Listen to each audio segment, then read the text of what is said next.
Welcome to the podcast, Let the Prophet Speak. Today we are studying the prophet Jeremiah, Yirmiyahu, 7b. That's the second half of chapter 7. And we will start from verse 16, where we left off last time. Today we're going to study the second half of chapter 7, but stop about 3 verses before the end, and I'll explain why when we get there. In the first half of the chapter, God, which we just studied, God asked Yirmiyahu, the prophet, to stand in front of the temple and tell the people, don't come in here and pray to me. Don't come in here as if somehow the service and worship in the temple is going to save you if you don't improve yourselves. And God made it clear, what I want from you is not the rituals and the worship and the prayer in the temple. What I want from you is that you should be better people. I want you to be more just, more kind. I want you to establish true justice and take care of the less fortunate among you. Stop lying, stop cheating, stop being corrupt, stop hurting other people, stop oppression.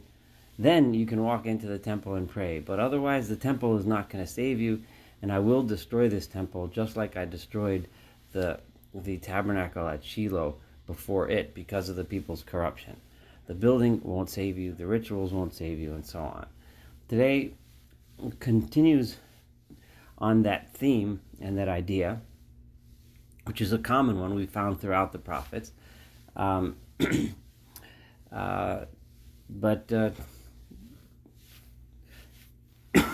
just kind of drives home the point a little more. Let's start with verse 16. V'ata, and you.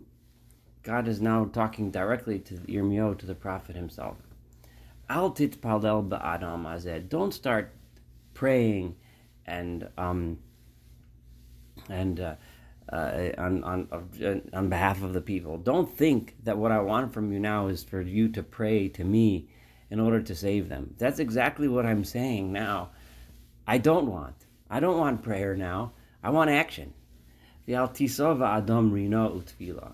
Don't start raising your voice on their behalf. In Rina means a song, but it means a song of prayer, utfila, and supplication on their behalf. That's not what I want. That's not what's going to help. V'al tifkabi, and don't bother me. Tifkabi means like literally the prayer that you say to me when you don't improve yourselves. If the people are corrupt, and then they come to pray, the prayer is like literally like being pogea. It's hurting, so to speak. Of course, one can't hurt God, but it's painful to him. This is I don't want that kind of prayer. Ki ein eni shomea otach. I will not listen to you. If you pray to me, that's not going to help. You need to talk to the people and get them to get their act together. Ha'ein cha, don't you see? God says in verse 17, Mahema osim, what they're doing in the cities of Judah and in the streets of Jerusalem. Look at what they're doing. How could you pray to me? If you can't get them to fix their ways, forget it. Habonim, the children, milaktim eitim, they are collecting wood, via avot, and the parents, miva'arim et aish, they're lighting up flames, via hanashim, and the women are lashot batzek, they're kneading dough. For what? La'asot kavonim lemelechat hashamayim, in order to bake cakes for their and cookies and goodies for the Queen of Heaven. The Queen of Heaven is a reference to an idol that they were worshiping. They're doing they're making parties for idols, for nothing. The things they're doing. This is what they're doing. Look what's going on. And they're pouring libations of wine for other gods, leman hachiseni, in such a way that it's just getting me angry. And then God says, do you really think it makes me angry? Does it hurt me? Of course not. God is God. You can't hurt God, right? It is them. They're hurting themselves. Leman boshes peneim. They're and what they're doing is creating a situation where they're themselves, their own is a shame, is an embarrassment. It's an abomination to themselves. God says, yes, I did say they're making me angry, but the point is, I'm not doing it for me. God says, I'm God. Well, he doesn't need anything from us. But the people themselves are corrupting themselves. This is what's going on. So why are you praying to me? Don't pray. Therefore, this is what you have to do. Ko amar Adonai Elohim, so says God. Hine, behold, apiva chamasini teches ala makom hazeh. My anger and my wrath and my fury is going to be poured out upon this place. Al ha'adam, on the people, v'al behema, on the animals, v'al eitz hasadeh, on the trees of the field, v'al pri ha'adam, on the fruits of the land, uvo arav lo sechpeh. It will burn, and no one is so strong that no one will be able to put out the flames. When there is destruction, unfortunately, as we know, it's not only the people that are guilty that get destroyed. Everything gets destroyed. When the people ruin, the fields get destroyed, the trees get destroyed, the buildings, the animals, everything loses. Ko amar Adonai Tzvaos Elei Yisrael. This is verse 21. So says God, the Lord of hosts, the God of Israel. Olo seichem. There's two types of sacrifices. I mean, there's a lot of categories of sacrifices, but there's two main types. One is an olah. An olah means a burnt offering, which is completely burnt and no one eats any. It gets completely burnt, so it's completely to God, so to speak. A zevach is a sacrifice which is brought on the altar. Parts of it are burned, and the rest of the animal is eaten, depending which parts, by the priests or by the owners of the sacrifice. And in the people's mind, an olah, a burnt offering, is one I'm giving totally to God. It's kind of like a holier thing because in giving it all to God. Whereas a zevach is a little bit less holy because only part goes to God and the rest goes to me. Now, the God is here saying that I'm not interested in any of that. And he says, Olo seichem, your burnt offerings, sifu al zivchechem, add them to your other sacrifices. Just eat all the meat. I'm not interested in meat. God says, I don't need your animals. I don't need these sacrifices. Don't come in here and give me sacrifices. Take the olas, take the zevach, take all those carbonot, all of those sacrifices, and just go home and eat the meat. Because you're not accomplishing anything by bringing me meat. I don't need it. God says, verse 22, Ki lo dibarti et avosechem. I didn't tell your forefathers, I didn't command them when I took them out of the land of Egypt and I gave them the Torah and made them commandments. I didn't tell anything to them about al divrei olah v'zavach regarding these types of sacrifices, the olah and the zevach. What did I command you? Verse 23, this is what I told you. This is what I wanted from you. When I took you from Egypt, what did I want? Shim'u b'koli, I wanted you to listen to my voice. I wanted you to listen to the lessons that I'm trying to teach you.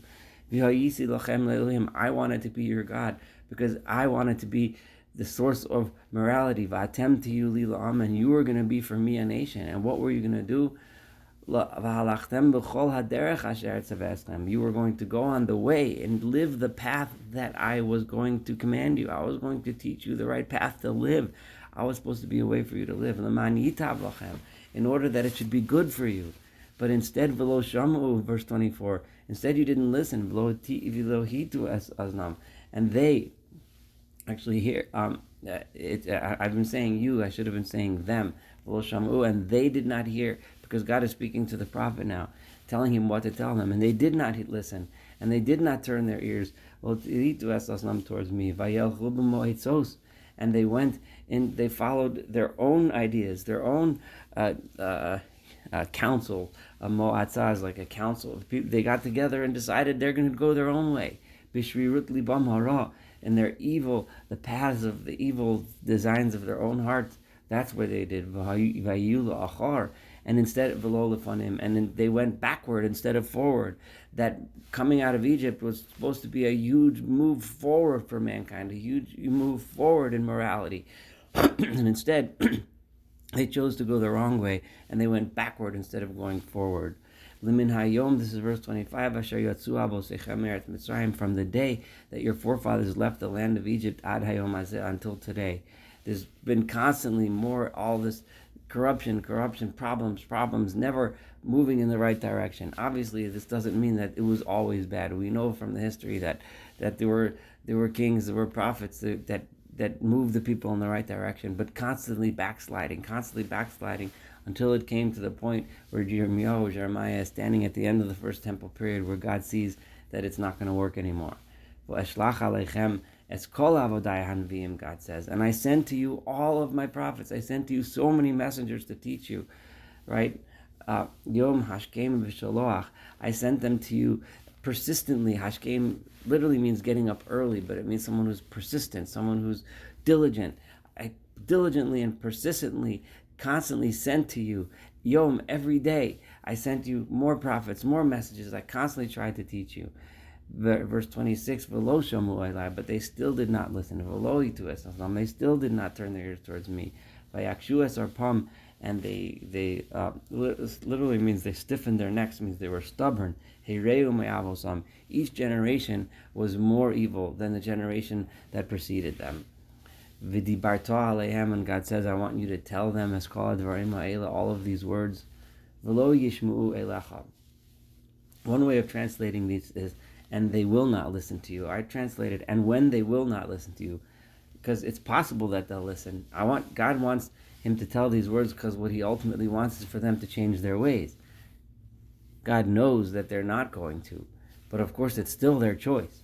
So what this really means here is v'lo yishmu elecha, and when they don't listen to you, v'karas aleim, and when you call to them v'lo ya'anucha, and they don't answer you, they don't respond, they just ignore you, then v'yamarta aleihem, then you will say to them, Zeh hagoy, this is the nation asher lo shamu b'kol Adonai Elohav, which did not listen to the voice of God. V'lo lakhu musar, they did not take any rebuke. Avdo ha'amuna, there is no more trustworthiness.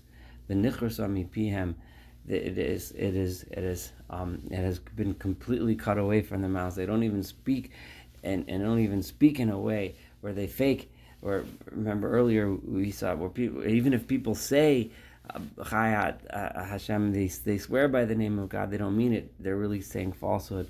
Now they don't even bother to speak it anymore. They don't even pretend to be faithful anymore. Now,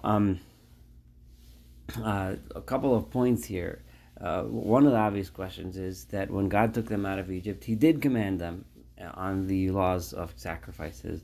Anyone that learned the book of Leviticus, Vayikra, knows that God did tell us all the rules of the sacrifices. Why did God say that when I took you out of Egypt, I didn't teach you about sacrifices?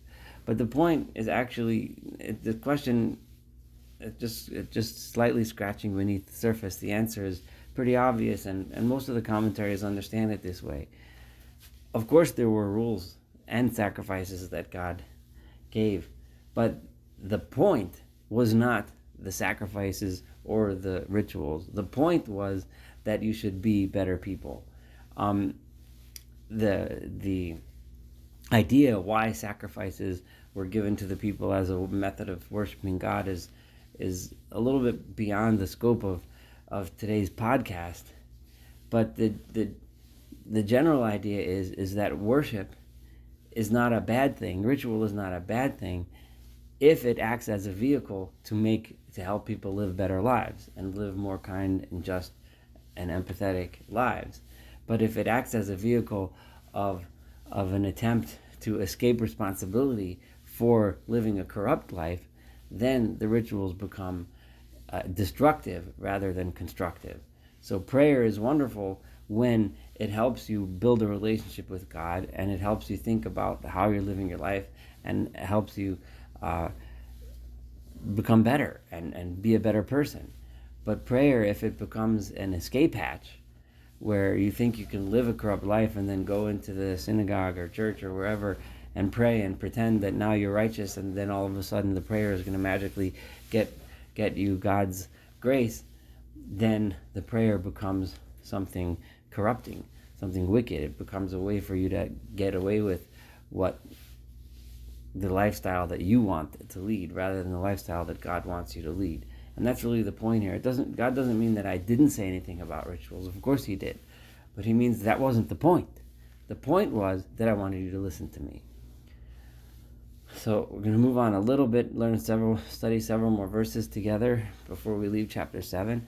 Verse 29, Gazin Izrech, God now tells, after you, Jeremiah, give the people this message, I want you to do the following. Gazin Izrech v'hashlichi.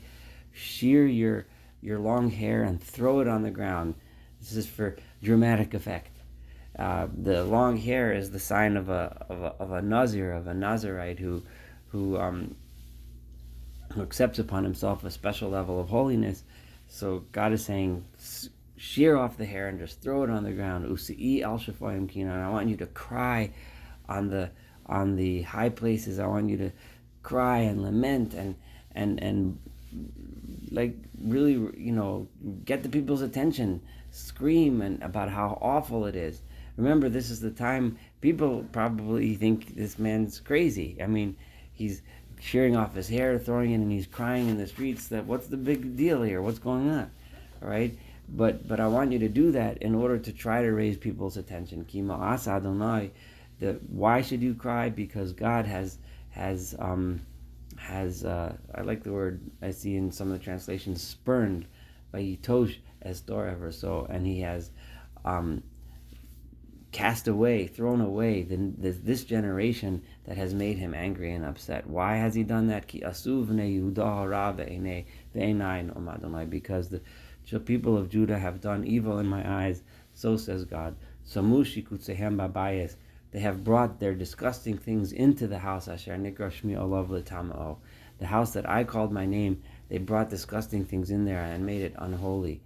And what does it mean that they brought unholy things into my house? We kept saying they were calling out, Hechal Hashem, this is the temple of God. They're bringing karbanot, they're bringing sacrifices.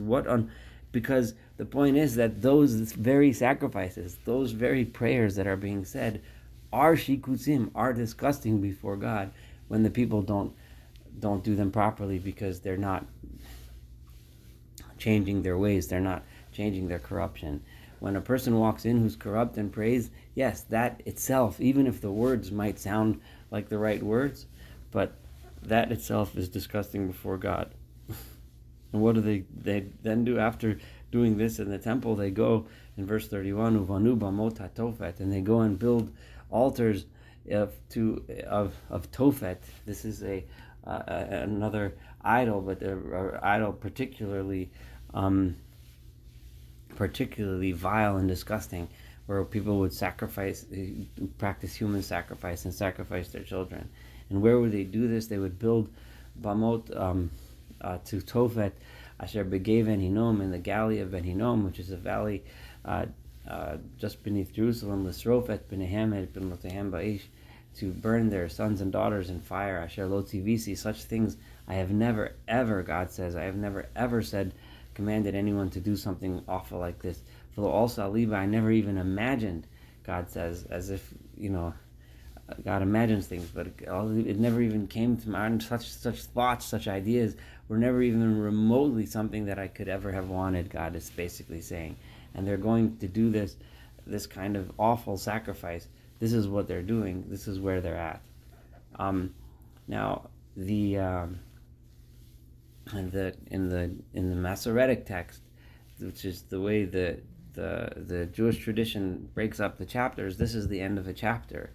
The next 3 verses are then the beginning of the next chapter. So even though they're still chapter 7, the way the Christians broke up the chapters, I'm going to stop here, and the last 3 verses of Jeremiah 7 are going to be the first 3 verses in Jeremiah 8 when I read it next time.